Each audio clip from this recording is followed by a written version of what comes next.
Now, recently, Mississippi passed a major anti-gay law that basically allows discrimination based on what they call religious freedom.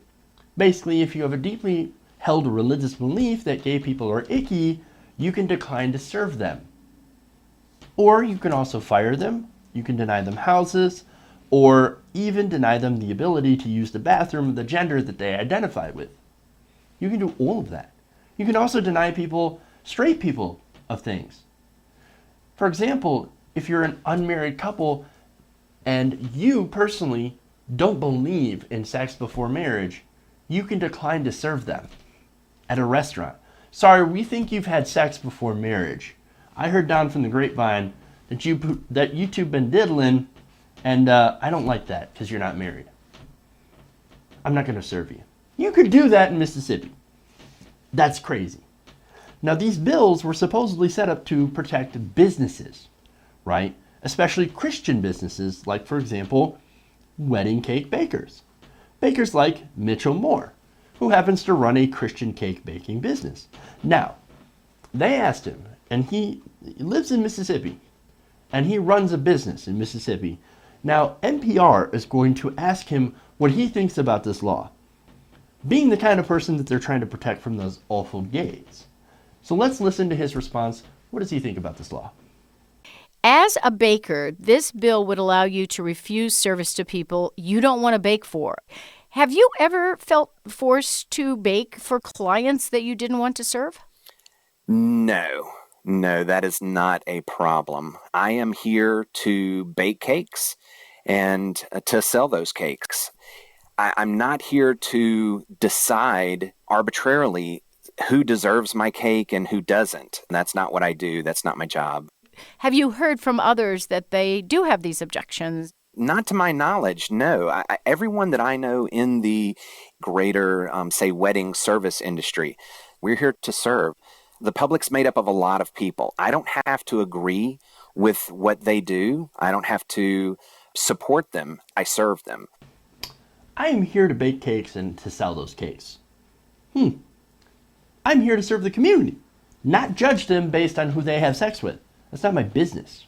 It's not my job. This guy's got to be some sort of liberal plan. I mean, come on, right? I mean, no good Republican Christian would ever be against this bill. I mean, it's got freedom in the title. Come on. Well, I do gather that you are a Republican, but you oppose this bill. So what are your particular objections, other than it sounds like you don't think it's needed? So, leaving aside the stupidity of passing it because it decriminalizes discrimination, which that really is kind of the biggest issue. But I can actually say, I think the law of unintended consequences is going to come back to bite the people who signed this bill. If it is my sincerely held religious belief that I shouldn't serve them, then I can do that, and I can hide behind that language. But that language is so vague, it opens a Pandora's box, and you can't shut it again. He's right. That's one of the things that we've warned against. Unintended consequences. If you have a deeply held religious belief that black people, for example, are inferior to you and no longer want to serve them, well, kind of like what the Mormons used to try to do, well, you can deny them service under a law like this. It's a deeply held religious belief, right? You're going to get into some gray areas here. Or if you don't like unmarried couples living together, you can use this law to kick them out. Unintended consequences. That's what you'll have. The Pandora's box. Now, there's more to this interview. Let's listen to the last part. Well, do you consider yourself a religious person? Or would you consider that maybe you don't understand what it means to have a deeply held religious belief? I don't think that there is such a thing as a deeply held religious belief that you should not serve people. There is no sincerely held religious belief to think that I am better than other people, to think that my sin is different than other people. And so I am a deeply Christian man, and those go counter to my belief system. Why do you think your state elected officials, who presumably think they're looking out for the best interests of exactly people like you, why do you think that they've passed this bill? the assumption that they think that they are looking out for us, that's not what they are doing. A report just came out. We rank number one. Our state government is the most dependent on federal money.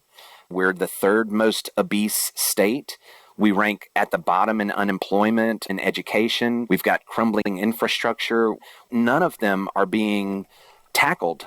Instead, we are passing, hey, let's discriminate bills. Mississippi is an amazing place, and it's filled with amazing people. But if you aren't from here, if you don't know that, you're going to choose to not come here because of bills like this, because you see the state government as taking no action on hundreds of other priorities and taking action instead on trying to solve a problem that doesn't exist. It boggles my mind. This guy nails it, man. Look, it's a person like this that just reinforces the idea that not all Republicans, not all Christians, and not all bakers are hateful, bigoted people. They're not.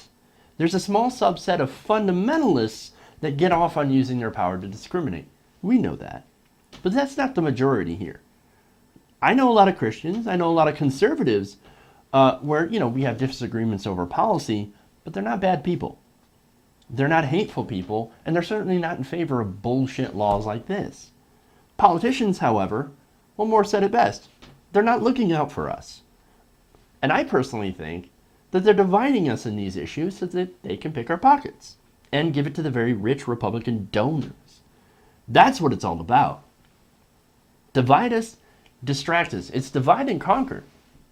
You separate people on lines of race, sexual orientation, religion, etc., make them fight each other, and then you can slip in and rob us. That's what's going on here. That's what's going on.